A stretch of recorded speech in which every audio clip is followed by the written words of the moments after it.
आज हम कक्षा 11 का बीए का 5वां चैप्टर का दूसरा लेक्चर पढ़ने जा रहे हैं। आज पढ़ेंगे साझेदारी के बारे में। साझेदारी क्या है उसके बारे में देखेंगे। तो जैसे जैसे व्यापार वाणिज्य के क्षेत्र में विस्तार हो रहा गया, वैसे वैसे व्यक्तिगत लक्ष्य की सीमाओं का अधिक स्पष्ट होने लगी। बड़े व्यापार के लिए अधिक पूंजी, कार्यदक्ष, संबंधित शक्ति और जोखिम उठाने के लिए मर्यादाओं को दूर करने के लिए साझेदारी पीढ़ी का अस्तित्व में आई। मतलब कि क्या व्यपार का विस्तार करना, व्यापार को बढ़ाने के लिए साझेदारी करना जरूरी। अकेले इंसान काम नहीं कर सकता, उसके लिए उसको क्या दूसरे व्यक्ति की आवश्यकता जरूर पड़ती है। इस कारण से क्या हुआ कि साझेदारी के क्या अस्तित्व में आई थी।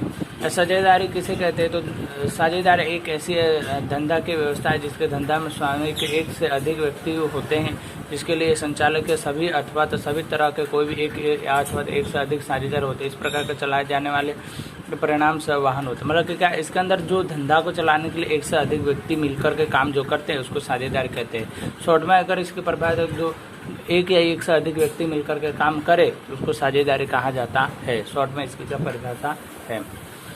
भारतीय धंधा के 1932 के अनुसार साझेदारी में एक ऐसे व्यक्तियों के बीच संबंध होता है जो कि सभी के द्वारा या सभी की ओर से किसी एक के द्वारा संचालित धंधे के लाभ में विभाजित करना। मतलब कि 1932 के अनुसार क्या परिभाषा है कि सब मिलकर के काम करें और उसमें जो लाभ आए, लाभ को बांटा जाए, उसको क्या होता है? साझेदारी कहा जाता है। अब पढ़ेंगे हम साझेदारी के लक्षणों के बारे में। साझेदारी के लक्षण क्या है? डायरेक्ट समझा रहे आप जो दें। पहला पॉइंट दिया है करारजन्य संबंध। इसके अंदर करार होता है, लिखित स्वरूप में करार के सब साझेदार के इसमें क्या लिखित स्वरूप में साइन करते हैं और इसकी जितने भी रूल रेगुलेशन होते हैं उसको क्या फॉलो करते हैं। दूसरा पॉइंट स्थापना विधि। इसकी स्थापना विधि बहुत सरल होती है, जटिल प्रक्रिया नहीं होती, लंबे का प्रोसेस इसकी नहीं होती। पंजीकरण, इसका क्या हमको रजिस्टर ऑफिस जा करके पंजीकरण कराना पड़ता है। जितने भी साझेदार होते हैं उनका नाम, पता, एड्रेस, उम्र, तारीख, आधार कार्ड, पैन कार्ड, चुटनी कार्ड, जितने भी चीज़ें होती हैं उनकी क्या वहाँ पे लिखा जाता है और क्या कितना प्रमाण रखा गया बांटने का। वो साझेदारों की संख्या इसमें बताई गई है। साझेदारों की संख्या कम से कम 2 होनी चाहिए और 2000 कानून के अनुसार, मतलब 13 के अनुसार और 1964 धारा के अनुसार बताया गया कि अधिक से अधिक 100 से अधिक नहीं होना चाहिए। और इसमें क्या है कि कंपनी का नियमित परचूरण नियमित हो तो उसके अंदर के 50 तक तय किए गए साझेदार है। इसके अंदर देखो उसका उद्देश्य क्या था? साझेदारी का कानूनी धंधा जब स्थापित करता है लाभ के उद्देश्य से काम किए जाते हैं। कोई कंपनियां होती है जो लाभ के उद्देश्य से नहीं आती तो धार्मिक और सेवा के उद्देश्य से काम करती है। अगर छठा पॉइंट देखा जाए तो पूंजी की अगर बात की जाए तो इसमें सभी साझेदार अपने अपने थोड़े थोड़े पूंजी ला करके लगाते हैं, क्योंकि और एक व्यक्ति इसके अंदर पूंजी नहीं लगाता और जो लाभ होता है उसको लाभ का प्रमाण में बांट दिया जाता है। संचालन, इसके अंदर जितने भी साझेदार होते हैं सब संचालन होते हैं और उसी संचालन में से एक व्यक्ति को चुना जाता है जो सारा कार्यभार संभालता है। 8वां पॉइंट असीमित दायित्व। असीमित दायित्व का मतलब क्या है कि इसके अंदर असीमित जितने भी साझेदार असीमित दायित्व होते हैं, सारे काम उनको करने पड़ते हैं।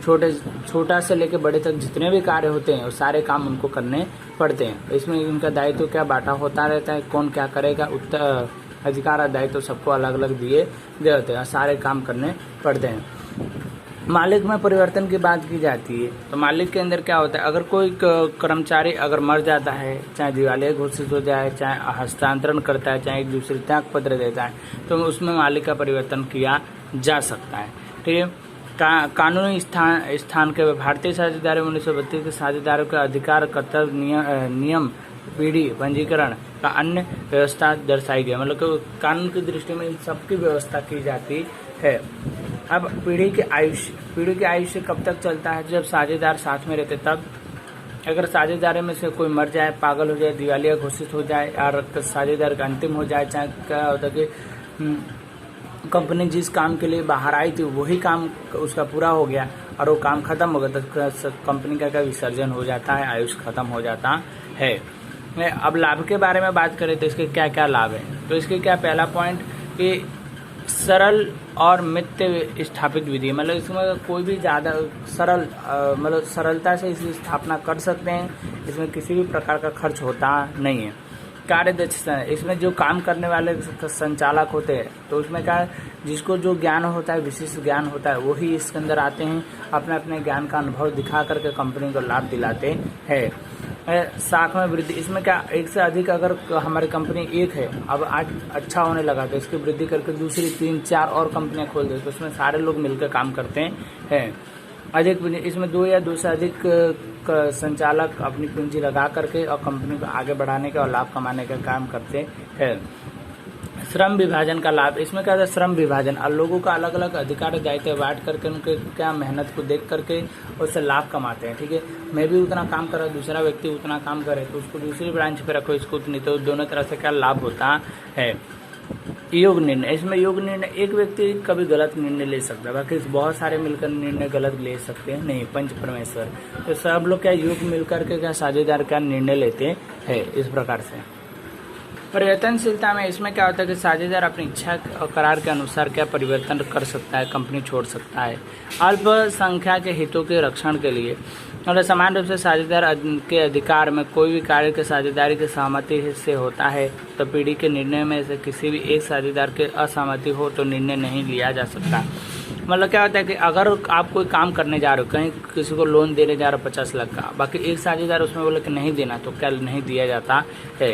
ग्राहक के साथ सीधा संपर्क बनाए, मतलब बहुत सारे साझेदार होंगे तो क्या अपना अपना ग्राहक जो होंगे जिसके साथ सीधा संपर्क है उनको कंपनी में ला सकते हैं।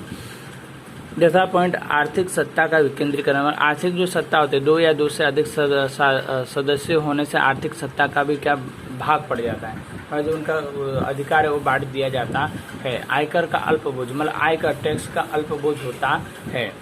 अब इसकी सीमाएं, मर्यादाएं, हानि बोले सब एक ही बात है, ठीक है, उसके बारे में पढ़ेंगे। तो सीमा, सीमित पूंजी, इसमें क्या है, पूंजी सीमित होती है, जितने साझेदार जितना भी लाते हैं वो सीमित पूंजी की मात्रा में होती है। ठीक है, अपनी शक्ति यथानुसार ये लोग क्या जो जितने पैमाने पर लाते पूंजी वो होती है। सातवां, दूसरा पॉइंट, असीमित दायित्व, इसमें क्या होता है, हानि है कि असीमित दायित्व, तो सारा काम उन्हीं को करना पड़ता है, छोटे से बड़े लेकर के लाभ हानि से लेकर खरीद बिक्री से लेकर के दायित्व उत्तरदायित्व सब संभालना पड़ता है।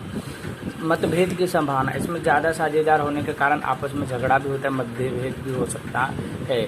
चौथा पॉइंट, रहस्य बनाए रखने की कठिन, इनमें 4 जने होते हैं रहस्य को जानते हैं, कभी न कभी दूसरे के मुंह से निकल ही जाएगा। ठीक है, तो इसमें रहस्य की संभावना कम होती है। जब कंपनी को छोड़ के जाता है तो सारी बातें दूसरी कंपनी को बता देते हैं। हिस्से का हस्तांतरण कठिनाई, इसमें हिस्से कितना, कोई कम काम करता है, कोई ज़्यादा काम करता है, आपको इसको कितने प्रमाण में बांटना है, इसमें एक कठिनाई देखने को मिलती है।